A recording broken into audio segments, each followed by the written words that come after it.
Are you a good doctor? I used to be. I won an award once from the mayor. Had an expensive frame. They're all gonna die. The day I get out of prison, my own brother picks me up in a police car. It's Hard-Headed Sports with Spinny and Fetty Bus. Famous for their podcasts, you can now catch them right here on The Al Travis Show. Well, we're lucky to have Fetty Bus with us today with Hard-Headed Sports. He's also a coach up at Mankato on top of the hill for the Bethany Lutheran Vikings. Bus, Coach, thanks for being on the program. Glad to be here, Al. Thanks for having me. Let's just talk the Vikings real quick, and we'll get into some national stuff. But where are you guys sitting? How things working? Folks who don't know, you're 4-time champions, 3 in a row, looking for a 4-peat. How are you sitting? What's going on? We are 9-7 and 2-1 in the conference, sitting in a pretty good spot.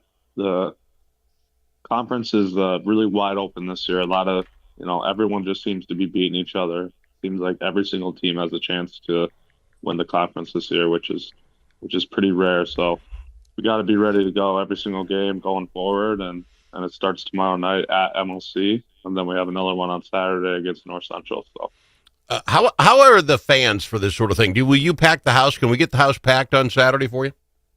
Oh yeah, it should be packed the next 2 days. MLC, BLC is always, it's always very packed. Just New Ulm, Mankato, a lot of fans always travel for those games, and then Saturdays are alumni games, so we'll have a lot of Bethany basketball alumni in the building. So super. All right. Did you happen to catch the college football championship game last night? It ended up being Indiana perfect season, 16-0 over Miami, 13-3. The score is 27-21. Your thoughts on the game? It was a really good game. I should have probably gave Miami a little more credit going in, but I thought it'd be a double-digit win for Indiana. I really did. Yeah. I thought we were looking at like 24-10, somewhere around that. But they were in. Miami was able to keep it close the whole game. It was a well-played game by both teams, and Indiana was able to sneak away with it. That was an incredible run by Fernando Mendoza to kind of seal it late. Yeah. So 27-20, I actually at half, and I don't remember what it was, but at halftime, I just bounced out and said, okay, that's good enough for me. I think it was all Indiana's to lose. But I did tape it, so I got to watch the last couple minutes of the ball game, and it was a close ending. Miami had the ball going down the field and could have won it with a touchdown and extra point, but an interception at the end seals it for Indiana. Does that give the Gophers any hope? Who was Indiana 5 years ago? You know what I'm saying? And now, why can't we? Sure. I would say it gives, honestly, basically any Power 5 or Power 4 or whatever team hope that's been kind of at the bottom, typically. I mean, it's the transfer portal stuff, it's the NIL stuff. It seems like any program can turn it around more now. I mean, Indiana has the second most losses in D1 history. Oh, I did not know that. Yeah, second most. Their career wow. record, I don't know it off the top of my head, but it was something like 500 and like 800. They have 800 some losses as a program. So there is definitely hope. If Indiana is now sitting on top of college football, there is hope for your Gophers. So you say there's a chance. All right, good for them. We can get off of that for a while. Let's talk a little bit about the NFL weekend games. I don't think these games were anywhere near as good as the wild card round, but there are a couple of good games, couple throwaway games. Let's just talk about the Bills and the Broncos. Your thoughts? Broncos win 33-30 in overtime. That was an excellent game. Yeah, that was fun to watch. That was such a good game. It was so back and forth. I mean, it all comes down to Josh Allen. I mean, he had 4 turnovers? Yeah, 4 turnovers. There was 5 total turnovers in the game for the Bills. It's honestly kind of surprising when they have 5 turnovers. Broncos only had 1, that it was like as close as it was, honestly. Does that go back to it? I keep saying it. We got to put a dome on it, right? I'm tired of games not being played in the best conditions. Like, I get it. It can be cold in October, but it's generally not. we get cold and rain and snow, and these guys got to play in this stuff. It's not the same football game. You know why they don't play the Super Bowl anywhere but in southern areas or those with domes? Because we want good games. I think that proved it. Allen's a better quarterback than that. 4 turnovers? I don't think it happens if it wasn't mucky. Yeah, I mean, that's a decent point, but that's football for you, so I don't think it's ever going to change. Yeah, well, they know they don't want the Super Bowl in those same conditions, right? On the other side, the Seahawks and the 49ers, I knew the 49ers were decimated, but that was a horrible football game. Yeah, that was definitely a lot worse than I pictured. I thought the 49ers, they were kind of the Cinderella team. I felt like just based on how many injuries they had, and I thought they were actually going to be able to give this a good game, but it was not the case. I mean, they had 3 turnovers. Seahawks played a clean game, 0. Other than that, the yards are pretty close, so it is kind of surprising that it got that out of hand, but it was kind of trending that way immediately when they housed the opening kickoff. On the house, yeah, absolutely. I'm just happy for Sam Darnold. There's a guy who was holding that chip on his shoulders, won 14 games, couldn't lose in the playoffs. Well, guess what? He got in there and he won a game, whether it was with these 49ers or whatever. I'm kind of rooting for old Red. He's earning his $100 million, and we got to look back as Vikings and say, what could have been? And now he might be, obviously has another game to win to even make it, but he might be the first QB from the 2018 class to win a Super Bowl. That class includes Josh Allen, Lamar Jackson, and Baker Mayfield. So Sam Darnold was the second QB picked, and it didn't seem very, very good for him his first however many years. But yeah, now he's playing for the chance to go to the Super Bowl. It shows they live and grow. They've used a lot of stuff at the Seahawks. He doesn't have to be anything except efficient when he needs to be, and he is. The Texans and the Patriots, again, put a dome on it. Texans had 4 turnovers in the first half. This game wasn't as close as it sounds at 28-16. Patriots win, but it was an ugly game for the Texans. This was an ugly game all around. Just turnover nonstop. I felt like that's all every drive ended up being. Texans had 5 total turnovers and the Patriots had 3. It's just like. Well, when you look at that, I thought the Texans, of course, their defense could do something. But if you take the 7 points the offense gave away, just that, it's 21-16, and they threw it up 3 other more times, and 2 of those times were unbelievable in their territory. It was just so much pressure on that Texans defense to have to hold everything. I thought the defense did real well. They're the only one of the 4 offense defense for both sides that I thought did anything well. Oh, yeah, Texans defense definitely held them in this game. It could have been a lot uglier. I mean, the Patriots only had 7 more total yards than the Texans. Yeah, that's amazing. It was an ugly game. Then on the other side, just get this thing finished up. We're going to break. Rams and the Bears. Really, the Rams had this thing. This was done. And then with 17 seconds to go, their quarterback starts running around in the backfield. They had a 4th and 17 or some crazy number. Runs 25 yards backward. Launches this thing to the end zone. And you're like, really? The guy was open by 5 yards all alone. I don't know what the Rams were thinking or how that works. They catch it, they tie it up, and I thought, oh my goodness, these are the Bears are going to do it again. But they didn't. In overtime, they lose to the Rams 20-17. It was an entertaining game. Stayed close. Yeah, the zombie Bears, they just keep coming back, man. The zombie Bears. They had a crazy season. I'll give them props. They were a lot better than I thought they would be. Caleb, I think, is on pace to be one of the top 5 quarterbacks in the NFL. I don't think he's quite there yet, but he's showing things in a clutch gene that, that's just not very common. I mean, they had the ball for 7 more minutes than the Rams. No. But just like past game or all the other games, turnovers were the issue. They had 3 fumbles lost, so if they didn't lose all those fumbles, they would have won that game. Minnesota has to be worried. You've got Caleb Williams. You've got Love. We've got some quarterbacks that we have to fight against for years to come, and we go into next season not having a clue what we're going to do. That's not good. Caleb Williams is a real bona fide quarterback. We got to deal with him. I got to go to break. When we come back, I want to talk to you about your Wolves, the All-Star selection, and much more. I've got them. Fetty Bus from Hard Headed Sports. At LGH Wealth Management, our mission is to create financial empowerment through independent, personalized, and authentic financial planning. That means meeting you where you are and helping you get where you want to go. Whether you're a business owner planning for growth, succession, or a future sale, or a hardworking individual looking to get ahead, reduce stress, and tackle life's financial challenges, we're here to help. From retirement planning and investment management to tax-efficient strategies, estate planning, and risk management, LGH Wealth delivers comprehensive guidance you can trust. Call LGH Wealth Management today at 507-525-7324. That's 507-525-7324. Securities offered through J.W. Cole Financial Incorporated, JWC, member FINRA SIPC. Advisory services offered through J.W. Cole Advisors Incorporated, JWCA. Lubeck Geisler Ham Wealth Management Incorporated and JWC JWCA are unaffiliated entities.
Don't need to ask him his opinion more than once. Al Travis on the Al Travis Show. Today, I'm glad to have the coach on with us today, Fetty Bus, talking about what's going on in the NBA.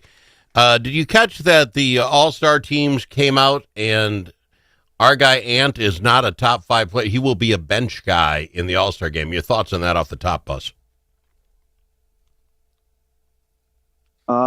It's obviously disappointing, but it doesn't surprise me, being that it's 50% fan vote to get in. Yeah, 25 on media, 25 on other players.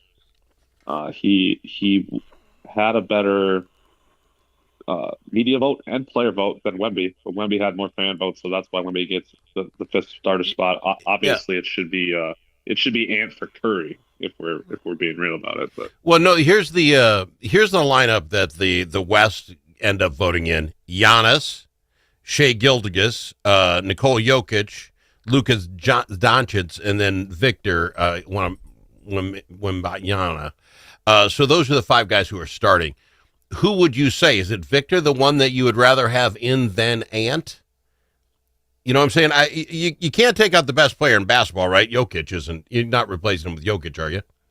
Jokic, SGA, locks to be starters. I mean, those are the top 2 MVP candidates. Okay, then you got Doncic and Giannis. Which one of those 2 would you say would be your? You know what I'm saying? When I looked at the list, I'm like, I don't know. I don't know that's a horrible list that starts, and I'm sorry, Ant. Well, Giannis is in the East. It'd be Curry, so that's why I was saying I'd say it's probably. I would put him over Curry because they're like what, the 8th seed right now. But do you get Curry in because of that? I guess maybe is my point. Do you get in because of where your team's at? Or is this all stars? You also just look at the numbers. He has literally better stats in every single category except assists. He has more points, more rebounds, better shooting percentage, better 3-point percentage. He's got, and then a better team on top of better stats. Yeah. So Ant's definitely ahead of Curry, but at the end of the day, it really doesn't matter because we definitely know that Ant's going to be there. Oh yeah, I mean, yeah, absolutely. And then you do some 3-team tournament of this thing that I don't even understand. All right, let me ask you this on your Wolves. Just a week ago, I even think like last Friday or Thursday when we talked, we were half a game out of being in second place, and 2 misplaced losses, and all of a sudden we're 3 games out of second place, and literally just a half a game ahead. Or a half game ahead of the Rockets, just a game ahead of the Lakers and the Suns. Are you a little concerned? Like you don't? I throw the San Antonio game at you. We beat them once. We don't have Rudy. I get that, but we let that game. We got 20. We're down by 25 in the third quarter. It's like we didn't even show up for the second quarter. They put 48 on us. And then we have to do all this energy to fight back. Didn't get there. It was fun to watch. But can a team just stop for quarters at a time? Last year I was talking for games at a time, so maybe things are better. But literally let them put 48 points in a quarter. Can a team survive that, this mentality of the squad? Yeah, I mean, it was rough. The defense was terrible throughout the game, especially early, like you said. Mm-hmm. No one really had it. Jaden had a decent game. Obviously, Ant went absolutely nuclear. Yeah, 55. That was basically it. Randall wasn't, he didn't show up.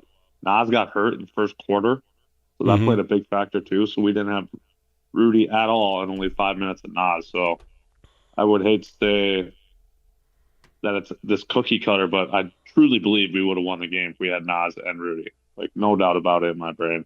And the Rockets game, we just could not make free throws. It was so irritating to watch. So, like, that's another just, like, weird loss to me where, like you said, we should have won both these games. We had chances to win both these games. 20 for 35 from the free throw line against the Rockets. I mean, you're just, in the NBA, you're not going to beat any team shooting that badly, take the free especially the good teams. What do we got to do before the trade deadline? I know I've said this before, and I like Mike Conley. Mike Conley's been good for us. He's good to settle the team down. He had 21 minutes in that game against the Spurs, no points. Can you? He's not a good enough defender to have him out there and not make points. Am I correct? I mean, can you 21 minutes just have somebody bring the ball up the court? That's a lot of time. No, we definitely need to get another guard, preferably ball handling, off the dribble shot creator, someone that can actually score and also set up the offense. We're not going to get that with Mike Conley. I don't think he really has any trade value, but you would have to hope somebody still has faith in Rob Dillingham, right? That's probably the route you go is Rob Dillingham and whatever other contract piece. And I mean, we're obviously talking a lower end upgrade here. We're not going to be able to afford any big name guy, but still, if we just get like somebody like Kobe White from the Bulls, that would be massive for us. See, but you sit here and talk about maybe somebody still has faith in Dillingham. Doesn't it show if Finch will not let this guy come close to the floor, he has no trust in him whatsoever? What other coaches can say, maybe we can do something with him? Dillingham has fallen off the face of the earth. He was going to be the next thing for us. He's not. No, it's been bad. Honestly, I was never high on him even going into the draft. I was so mad when we made that trade because I just didn't think he'd be that good of an NBA player. But someone like Kobe White would make sense because the Bulls aren't that good, and he's going to be a free agent after this year. So it's like, I don't know. I don't really see them extending him type deal. I got to fly. I'm out of time, my friend. I appreciate you. We'll do it again on Thursday. Sounds good. Appreciate you, Al. Fetty Bus, Hard-Headed Sports. Pick him up wherever you get your podcast. Braver Angels Minnesota is part of a national movement that brings together conservatives, liberals,